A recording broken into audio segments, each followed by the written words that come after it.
Welcome to our channel DMT logics. ఈ వీడియోలో మనం డిగ్రీ సెకండ్ సెమిస్టర్కి సంబంధించి తెలుగులో ఇంపార్టెంట్ క్వశ్చన్స్ని డిస్కస్ చేయబోతున్నాం. సో ఎగ్జామ్కి ఒక్కరోజే టైం ఉంది, ఏం చదవాలి, నేను పాస్ అవుతానా లేదా అనేటువంటి భయం, ఎలాంటి భయం మీకు అవసరం, మీరు ఎలాంటి భయపడాల్సిన అవసరం లేదు. ఎందుకంటే మీరు ఈ వీడియో కనుక చివరి వరకు స్కిప్ చేయకుండా చూసినట్లయితే ఈ యూనిట్లో ప్రతి యూనిట్ నుంచి ఇంపార్టెంట్ 1 or 2 క్వశ్చన్స్ని ఇక్కడ చెప్పడం జరుగుతుంది. ఈ క్వశ్చన్స్ని మీరు ప్రిపేర్ అయినట్లయితే ఎగ్జామినేషన్లో ఈజీగానే పాస్ అవ్వగలరు. సో మనం ప్రతి యూనిట్లో వచ్చేటువంటి మోస్ట్ ఇంపార్టెంట్ క్వశ్చన్స్ ఏంటో ఇప్పుడు చూద్దాం. యూనిట్ 1లో మీకు మెయిన్గా మోస్ట్ ఇంపార్టెంట్ క్వశ్చన్స్ 2 ఉన్నాయి. అవి ఏంటంటే ఫస్ట్ క్వశ్చన్ వచ్చేసి భాషా లక్షణాలు. ఫస్ట్ క్వశ్చన్ ఏంటంటే భాషా లక్షణాలు. ఇక సెకండ్ క్వశ్చన్ వచ్చేసి వాక్య లక్షణాలు. వాక్య లక్షణాలు. ఈ 2 క్వశ్చన్లో ఏదో ఒక క్వశ్చన్ ప్రతి ఇయర్ కూడా మీకు ఎగ్జామినేషన్లో ఇవ్వడం జరుగుతుంది. సో ఈ 2 క్వశ్చన్లు చదివినట్లయితే ఈ రెండిట్లో నుంచి కంపల్సరిగా ఒక క్వశ్చన్ రేపు ఎగ్జామినేషన్లో రావడానికి అవకాశం ఉంది. ఇక సెకండ్ యూనిట్ కానీ మీరు చూసినట్లయితే ఇందులో మోస్ట్ ఇంపార్టెంట్ క్వశ్చన్ వచ్చేసి అనువాదము. ఈ అనువాదాన్ని నిర్వచించమంటాడు. అనువాదాన్ని నిర్వచించండి. అనువాదాన్ని నిర్వచించండి. ఇది చాలాసార్లు మీకు ఎగ్జామినేషన్లో ఇవ్వడం జరిగింది కాబట్టి ఇది చాలా ఇంపార్టెంట్ క్వశ్చన్. దీనితో పాటు ఈ యూనిట్లో మీరు చూడాల్సినటువంటి ఇంకొక ఇంపార్టెంట్ క్వశ్చన్ ఏంటంటే ట్రాన్స్లేషన్. అంటే ఇంగ్లీష్లో ట్రాన్స్లేషన్నే మనం తెలుగులో అనువాదం అంటాం, ఇంగ్లీష్లో ట్రాన్స్లేషన్ అంటాం.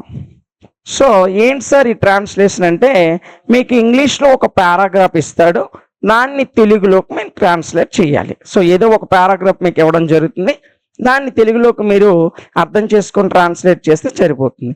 కాబట్టి ఈ సెకండ్ యూనిట్కి వచ్చి మోస్ట్ ఇంపార్టెంట్ క్వశ్చన్స్ 2. అనువాదాన్ని నిర్వచించండి, ఈ ట్రాన్స్లేషన్ ఏదో ఒక ఇంగ్లీష్ పారా ఇచ్చి దాన్ని తెలుగులోకి ట్రాన్స్లేట్ చేయమంటారు. ఇది ఫస్ట్ యూనిట్కి సంబంధించి మోస్ట్ ఇంపార్టెంట్ 2 క్వశ్చన్లు. సెకండ్ యూనిట్కి సంబంధించి మోస్ట్ ఇంపార్టెంట్ 2 క్వశ్చన్స్. ఇక మనం థర్డ్ యూనిట్ చూసినట్లయితే సో థర్డ్ యూనిట్లో ఏంటి ఇంపార్టెంట్ క్వశ్చన్స్ ఒకసారి చూద్దాం. యూనిట్ 3 వచ్చేసి ఫస్ట్ వన్ వచ్చేసి యాంకరింగ్ అండి. సో యూనిట్ 3లో most important question anchoring. Anchoring నిర్వచించి యాంకరింగ్లో ఉన్నటువంటి ముఖ్యాంశాలన్నీ కూడా వాడు రాయమని అడుగుతాడు. కాబట్టి ఇది మీరు యాంకరింగ్ గురించి అడిగితే చాలా ఈజీగానే మీ సొంత మాటలో రాసేస్తారు. ఎందుకంటే ఇప్పుడు ఎక్కడ చూసినా యాంకరింగ్, ఏ కార్యక్రమం చూసినా యాంకరింగ్ గురించి మీకు ఈజీగానే తెలుస్తుంది. కాబట్టి ఈ థర్డ్ యూనిట్లో మోస్ట్ ఇంపార్టెంట్ క్వశ్చన్ యాంకరింగ్ గురించి రాయడం. ఇందులో వచ్చేటువంటి ఇంకొక ఇంపార్టెంట్ క్వశ్చన్ ఏంటంటే వార్తా లక్షణాలను రాయండి. వార్తా లక్షణాలను రాయండి. సో వార్త అంటే ఏంటి, వార్తకు ఉండవలసినటువంటి లక్షణాలు ఏమిటి, ఇది కూడా మీరు జనరల్గానే రాయగలరు. ఒక విషయము వార్త అనిపించుకోవాలంటే దానికి ఏ లక్షణాలు ఉండాలి అనేటువంటిది ఈ క్వశ్చన్. ఈ యూనిట్లో ఈ 2 క్వశ్చన్లు యాంకరింగ్ గురించి, వార్త గురించి మీరు నేర్చుకున్నట్లయితే సరిపోతుంది. ఇక యూనిట్ 4 విషయానికి వస్తే, ఈ యొక్క సెమిస్టర్ 2లో యూనిట్ 4 విషయానికి వస్తే మోస్ట్ ఇంపార్టెంట్ క్వశ్చన్ ఏంటో ఒకసారి చూద్దాం. దీనిలో ఎక్కువ సార్లు అడిగినటువంటి క్వశ్చన్ వ్యాస లక్షణాలు.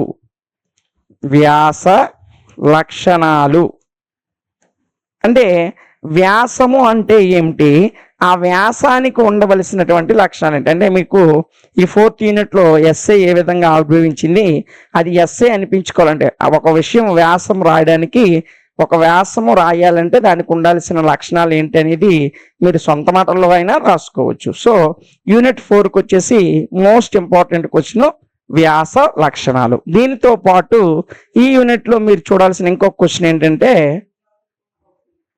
విద్యార్థులకున్న హక్కులు. హక్కులు విద్యార్థులకున్న హక్కులు.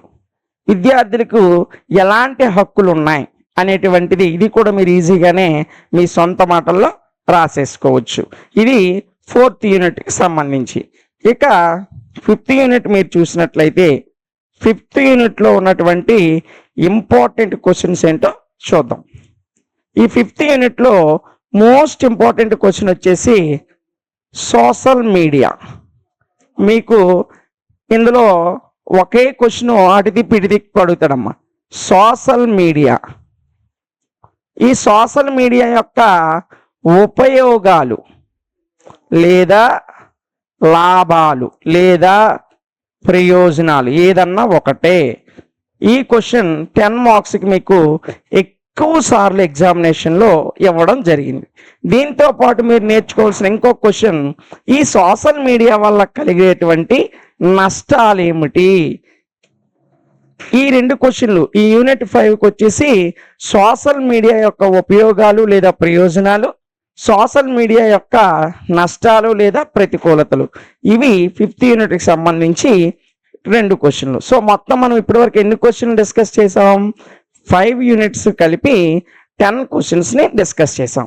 సో ప్రతి యూనిట్ నుంచి ఇప్పుడు మనం డిస్కస్ చేసినటువంటి ఈ ప్రతి యూనిట్లో ఉన్నటువంటి ఈ 2 క్వశ్చన్స్ టోటల్ 5 యూనిట్స్ నుంచి ఈ 10 క్వశ్చన్స్ని మీరు ప్రిపేర్ అయినట్లయితే రేపు ఎగ్జామినేషన్లో ఈజీగా ఎలాంటి భయపడాల్సిన అవసరం లేకుండా ఈజీగానే మంచి మార్క్స్ పొందుకోగలరు.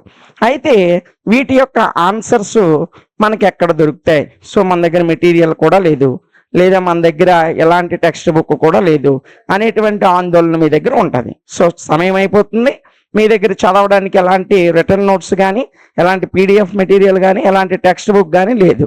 సో దానికి కూడా మీరు భయపడాల్సిన అవసరం లేదు. వీటికి సంబంధించినటువంటి ఆన్సర్లు మన ఛానల్లో చూడండి. మన ఛానల్లో చూసినట్లయితే మన ఛానల్ నేమ్ వచ్చేసి DMT లాజిక్స్. మన ఛానల్ నేమ్ వచ్చేసి DMT లాజిక్స్. మన ఛానల్లో మీరు కనుక ప్లేలిస్ట్ ఓపెన్ చేసినట్లయితే ఇదిగోండి ఆ తెలుగుకు సంబంధించిన ప్లేలిస్ట్ మీకు కనిపిస్తుంది. ఈ ప్లేలిస్ట్ మీద మీరు క్లిక్ చేసినట్లయితే ఈ తెలుగు ప్లేలిస్ట్లో చూడండి, ప్లేలిస్ట్ మీరు ఓపెన్ చేస్తే ఇదిగోండి తెలుగు ప్లేలిస్ట్లో తెలుగుకు సంబంధించినటువంటి అన్ని క్లాసులు ప్రతి యూనిట్లో ఉన్నటువంటి ఇంపార్టెంట్ క్లాసులన్నింటినీ కూడా వీడియో రూపంలో మంచి బెస్ట్ క్వాలిటీ వీడియోస్తో మీకు మన ఛానల్లో ప్రొవైడ్ చేయడం జరిగింది. అయితే దీని యొక్క లింకు మీకు ఈ యొక్క వీడియో చివరిలోనూ ఇవ్వడం జరుగుతుంది. అదేవిధంగా ఈ వీడియోకి సంబంధించిన డిస్క్రిప్షన్లో దీని లింకు ప్రొవైడ్ చేయడం జరిగింది. కాబట్టి మెటీరియల్ లేదని భయపడక్కర్లేదు, క్వశ్చన్స్ ఏంటా ఏ వస్తాయని భయపడాల్సిన అవసరం లేదు. సో ఇప్పుడు మనం 10 క్వశ్చన్స్ని మనం ఏం చేసాం, డిస్కస్ చేసాం. సో ఈ 10 క్వశ్చన్స్తో పాటు ఇంకా మీకు టైం ఉంది అనుకుంటే మన ఛానల్లో ఇదిగోండి మీకు ప్లేలిస్ట్లో ప్రతి యూనిట్లో ఉన్నటువంటి ఇంపార్టెంట్ క్వశ్చన్స్ అన్నింటినీ కూడా ప్రొవైడ్ చేయడం జరిగిందని చెప్పాం. సో ఇంకా మీ దగ్గర టైం ఉంటే ఇంకా అదనంగా కూడా మీరు నేర్చుకోవచ్చు. ఒకవేళ మీ దగ్గర టైం లేకపోతే ఇప్పుడు చెప్పినటువంటి 10 క్వశ్చన్స్ ఏవైతే ఉన్నాయో వాటిని యాజ్ ఇట్ ఈజ్గా ప్రిపేర్ అయ్యి మీరు ఒక్కరోజు ముందు ప్రిపేర్ అయ్యి ఎగ్జామ్కి వెళ్ళిపోయినా ఈజీగానే పాస్ అవ్వగలరు. కాబట్టి ఇలాంటి మరిన్ని వీడియోస్ కొరకు మన ఛానల్ని లైక్ చేయండి, ఇంకా మీ ఫ్రెండ్స్కి తెలియనటువంటి మీ ఫ్రెండ్స్కి షేర్ చేయండి, సబ్స్క్రైబ్ చేయడం మర్చిపోకండి.